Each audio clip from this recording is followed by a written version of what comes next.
Greetings, Bill, Scott, Kelly, Lance, and anyone else who's in the meeting that's going to talk about STEM.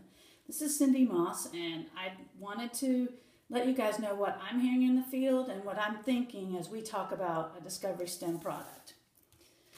First of all, when we meet with partners, and this happens on an ongoing basis, they tell us that they understand the traditional way that they're teaching in silos, an hour, 2 hours of reading, an hour of math, maybe science once or twice a month, social studies once or twice a month, and some art and music. No, it doesn't work. And that they want to do STEM, and they understand they need real world problems, they need careers, they need to do hands-on inquiry, the 4 C's, and they need transdisciplinary themes. They don't know how, particularly elementary teachers, and they really want to do it, and they're saying, help us. And to do that, we've created our professional development, but many of them want something right now to get started. The number one thing that we hear from all districts, all schools, is that they need career videos, particularly videos that focus on the great STEM careers that take 3 months to 1 year to get a certificate or associate degrees and get them really good jobs with benefits in the future. So that's a need that we have K-12. When we talk about another need that we have pretty much K-12, but probably more in elementary, is they want to know, how do you even do inquiry? They want to do it. They know that it's good based on brain research, but they don't know how. And they need to know how to do hands-on, how to use simulations, how to do virtual labs, cyber investigations. And when they're doing those hands-on, they need to know when's the right time to do a guided inquiry and when can you give it to kids and just let them come up with their own questions. So this is a big deal that they're asking for.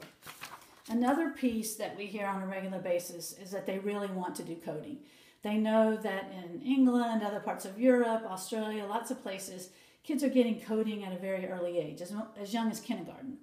And when they think about coding, they think about teaching kids logic, that it doesn't necessarily have to do with devices.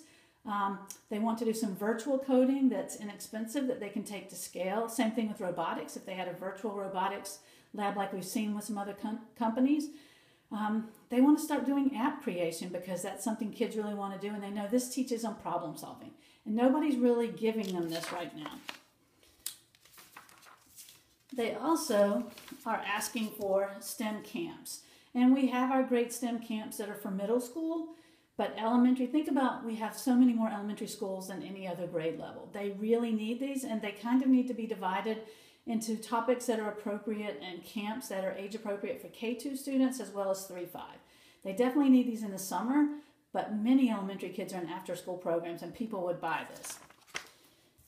And now I come to the part that I know is Scott's favorite. What is your business case? And what I see in the STEM academies, every time we do a STEM academy, they say, okay, how do we do this?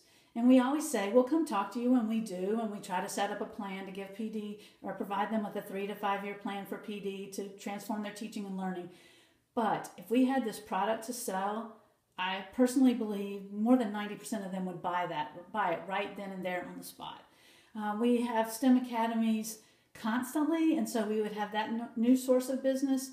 Title I schools are being required in many places to change the way they do business, and they would buy this. There's already schools that call themselves STEM and aren't doing it. And our current partners, if they saw this, I think they would want to come back and buy this and figure out that this is a better way to do business. I also think as we move ahead that STEM is not going away. I think we're just beginning to get there. And there's very few companies that really are competition for us now, but they are catching up. So I think this is something that we really need to do, and we need to do it quickly. So thanks, guys. Just keep calm and STEM on.